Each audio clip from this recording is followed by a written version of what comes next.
Stroll with us through farmers markets, art fairs, sidewalk restaurants, and such. From April through September, it was good to be outdoors with friends and neighbors. Thank you for those tools. But first, we'll add a chapter to our notebook on community media and access television. This is Democratic Visions. Here's producer Jeff Strait. Democratic Visions, like other access programs around the country, are handcrafted by volunteers. Volunteers assisted by television professionals. So it's basically picking up like this as well as out like this. I mean, it's like a globe. Our home is Southwest Community Television and Bloomington Community Access Television, sometimes called BACAT. But, Public access TV began in the mid-1980s as part of cable television. It was new back then. here we go. Where's the action? What's happening? Okay. Hi, everybody. I'm going to start Jello wrestling soon.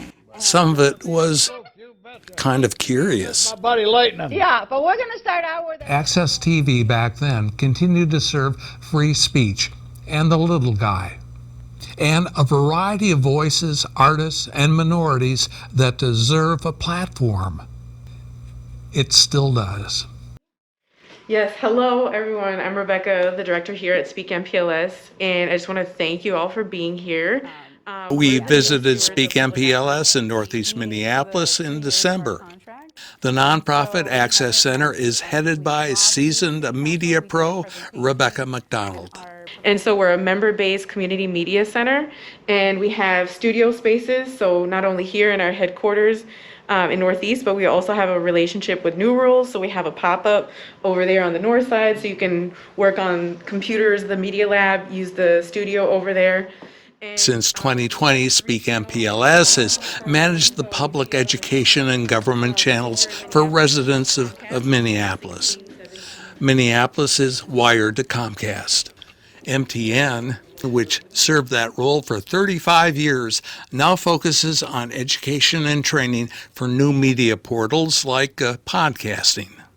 We're the new stewards of public access TV in Minneapolis. I've worked in commercial media and as a journalist, and what really gets me excited is teaching people how to use equipment, to tell their own stories, to own their own story, and as we like to say at Speak MPLS, speak your truth.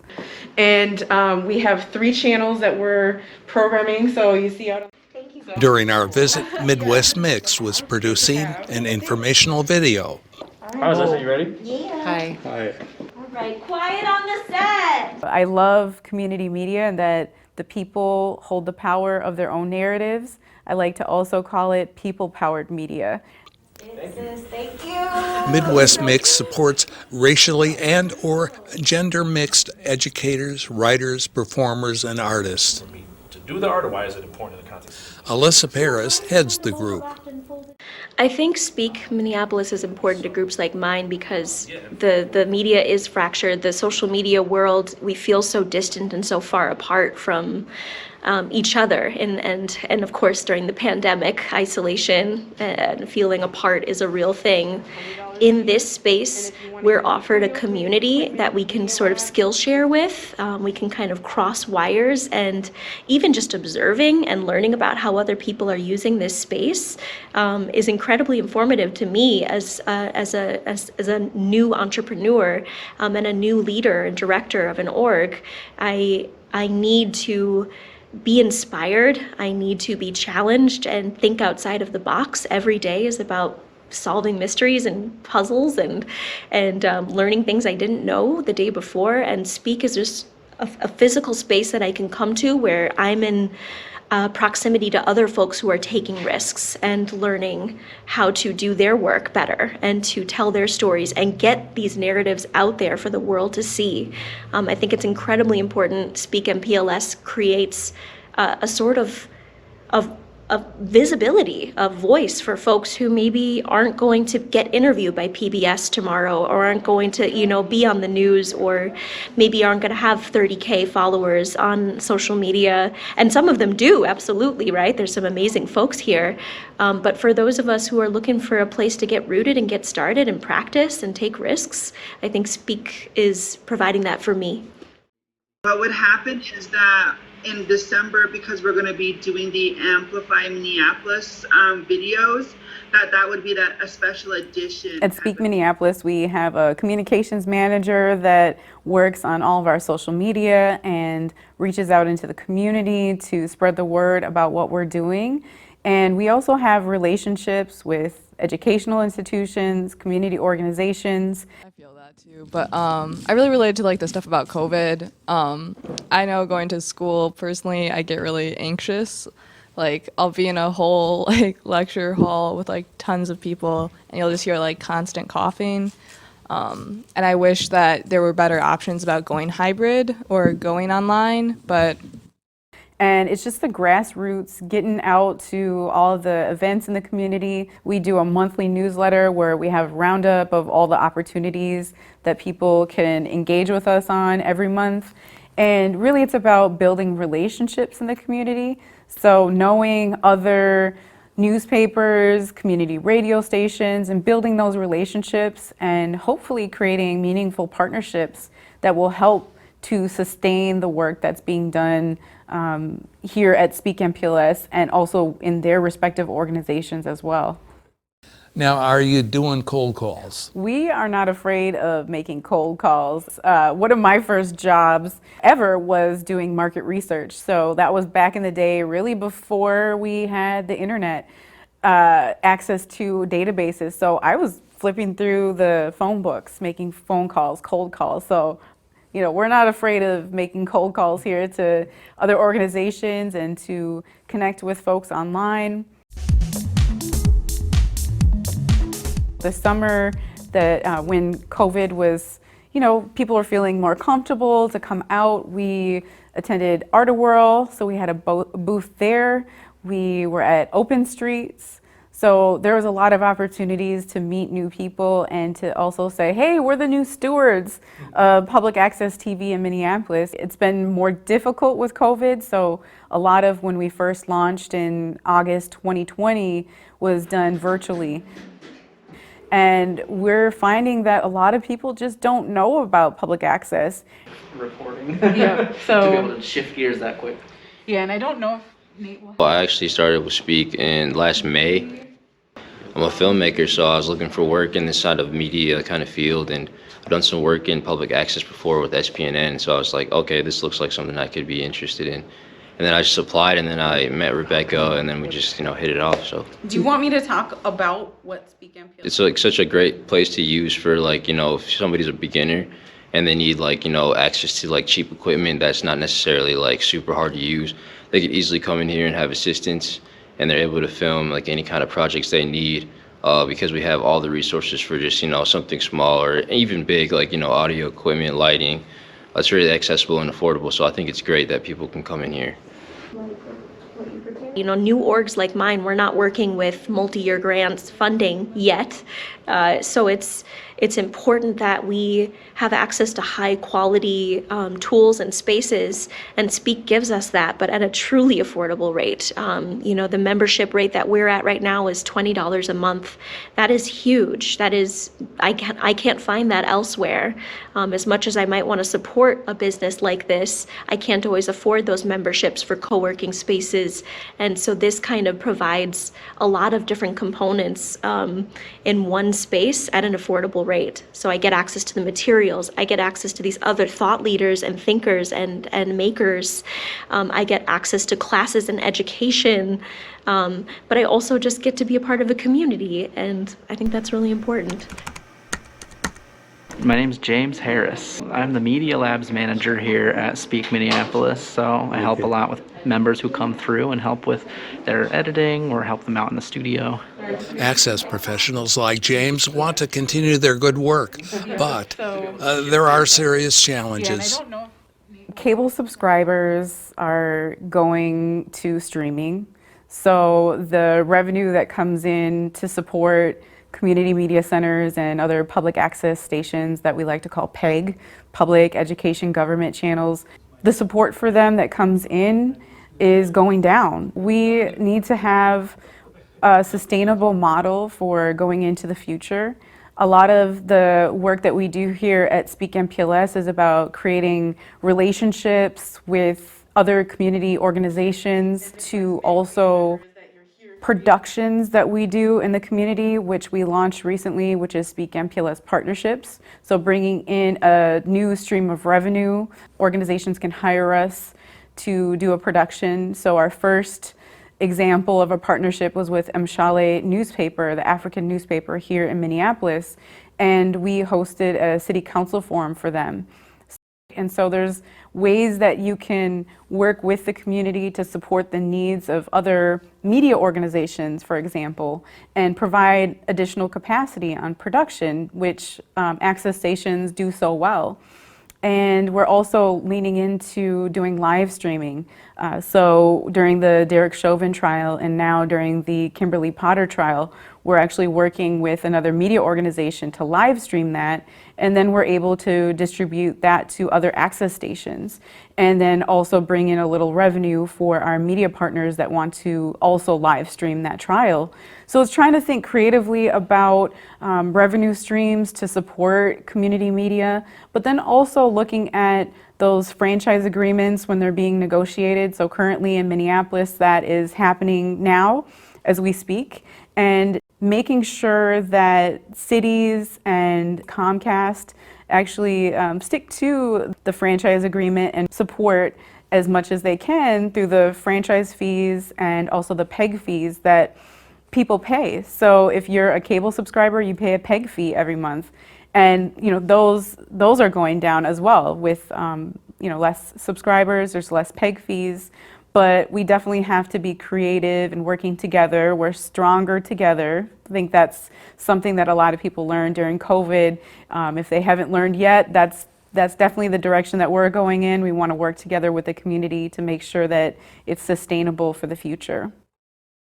Rebecca, Eden Prairie lost its local newspaper about a year and a half ago. A new one has started up called Eden Prairie Local News. News deserts are happening around the Twin Cities, around Minnesota, around the country. Weekly newspapers, community newspapers are folding. What role do we have in public access to help irrigate the news deserts? And then looking at Minneapolis, and you have community newspapers that maybe once were flourishing and thriving, that maybe are struggling to make that transition from newspaper to digital. And so one of the things that we recognized at Speak MPLS is that we wanted to help support those newspapers and also thinking about it and expanding it into independent journalists. So we launched a news roundup where we work with local newspapers. So most of the time we're working with smaller community newspapers like North News or Insight News, especially supporting those cultural newspapers. And we launched a newscast where we worked with their reporters, their journalists. Thank you so much for joining us. I'm independent journalist Georgia Fort. Coming up, we'll have reports by Harry Colbert and Brittany Wright, but first, Jakara Hallman at the state capitol. And our team would go out and film one of their stories that they are currently writing. And then we would provide that video to them that they could use on their website or on their social media. So we recognize that these reporters, newspapers, they're doing great work, but how can we as an access station, as community media, come together to support one another? And so this roundup was a way that we wanted just to test it out, see what people were receptive to, see if there's a demand for that. And of course, people want more local news. They're not trusting the big networks anymore. So we really have to continue really partnering with other media organizations that have similar values. How does Speak Minneapolis actually market itself? We did our own research, and power mapping, where we looked at the media ecosystem here in Minneapolis, and we identified and recognized the different newspapers, the different media organizations, and we reached out. We created a database and we sent information about becoming a member here at Speak MPLS. So like I mentioned, Mshale newspaper and Insight News, they're actually members here at Speak MPLS. So they actually became members of our organization before we started working with them on a partnership, like with Mshale newspaper and the City Council Forum, or with the Insight News, where we're working with them on live streaming and working with the reporters on our newscast. So really it was just about helping people understand what public access is, what community media is, and what our vision is, and we just connected with those organizations on our shared values. What do you have next, Leslie? Oh, here it is. I continue to be involved. Contact your city for information about the community TV access services in your town. They provide training, video production facilities, and equipment. We're talking media literacy here. And check out the websites of the Alliance for Community Media and the Institute for Nonprofit News. They know what's afoot nationally. Maybe you can too. Hi. As 2021 shuts down, Democratic Visions wants to share some of the great, if small, moments we saw this year. Life is not yet normal, but we saw things and met people that made us smile broadly. It begins on the Minnesota River Bluffs in Eden Prairie.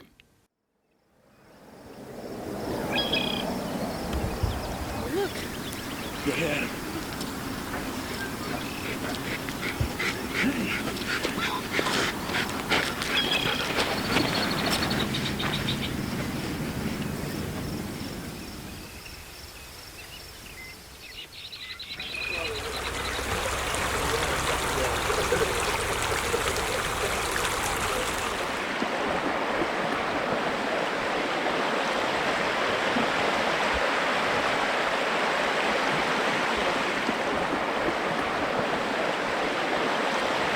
One?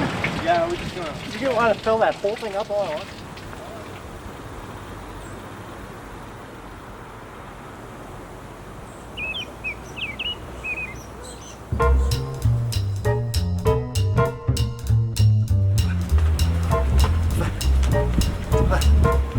That's right.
On 5 years, we've already had three sports meetings of rebuilding the soil back here, working with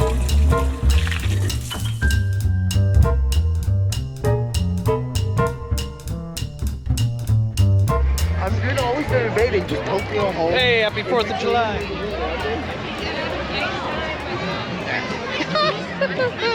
Hey, happy 4th! Yes! Hello!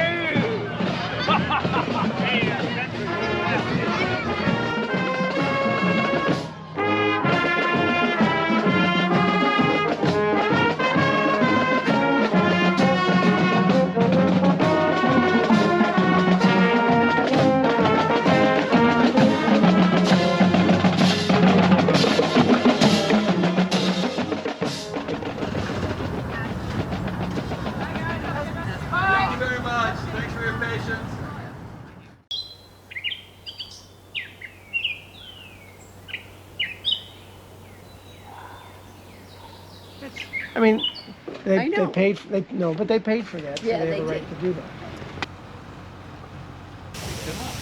So we're just welcome you. Yeah. Yeah, thank you. So I have a chair right there. Okay.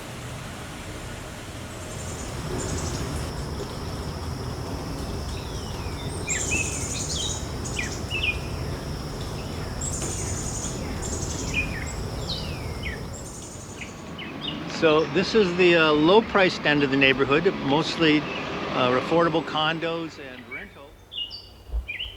What I like is really all these different colors. This is the best time of year.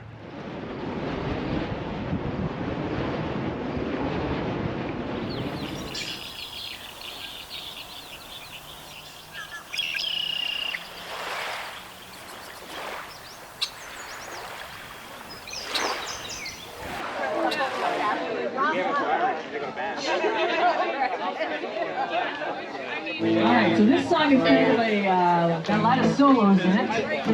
We get to do a lot of solos, and everybody gets to play a little bit of something. So it's called Milk and Honey. 2, 1, 2, 3. Wake up in the morning and your hair's all a mess. Stumble out of bed about a half undressed. Go into the kitchen, you fire up the pot. Can't wait to see what you put in my cup. A little milk and honey.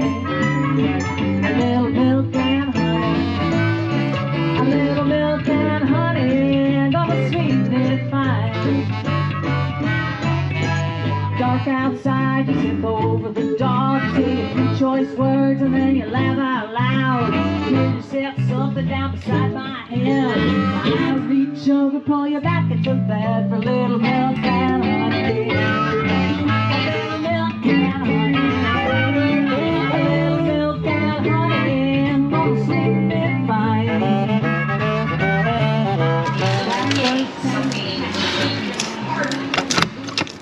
She finished third in the U.S. trials, restoring all but attention paid to the two other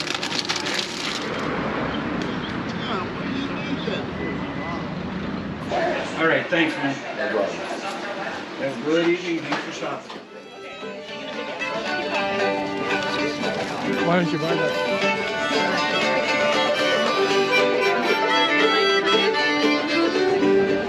So for next year, if I want to do it for next you year? can go to the website and there's like a place to.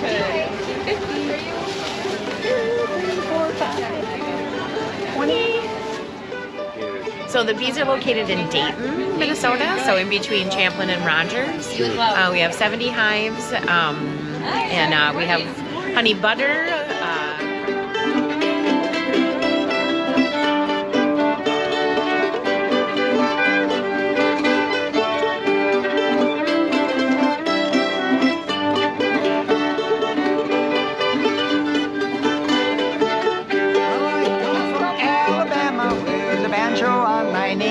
I'm going to Louisiana, my true love for to see. It rained all night the day I left, the weather it was dry. Sun so hot I froze to death. Susanna, don't you cry. Oh, Susanna, don't you cry for me. I come from Alabama with a banjo on my knee. Oh, Susanna, don't you cry for me. I come from Alabama with a banjo on my knee.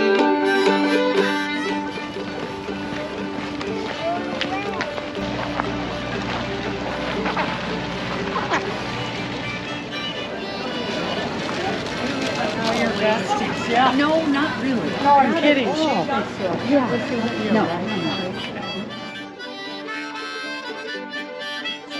Most of my moss comes from Norway.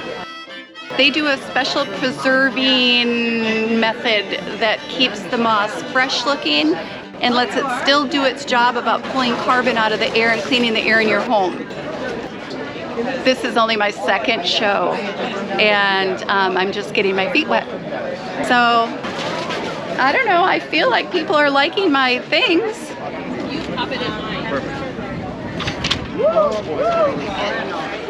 Hi. How long have you been making these works? About really seriously in the last 4 years. Last 2 years, of course, have been COVID shut down pretty much, but and this is my second show. Only my second show, yes. The reaction from folks has been fantastic. So you're going to keep doing it then? Probably. Yeah. Now, what do you call these sculptures?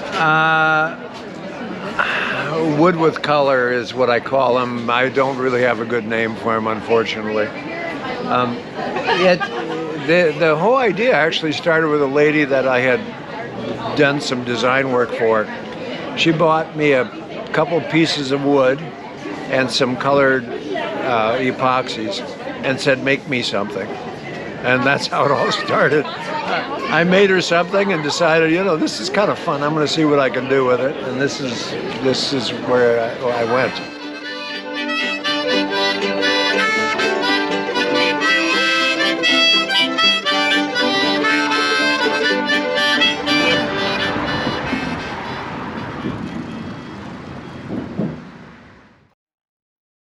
Democratic Visions is handcrafted by volunteers from Eden Prairie, Hopkins, Minnetonka, Edina, and Bloomington.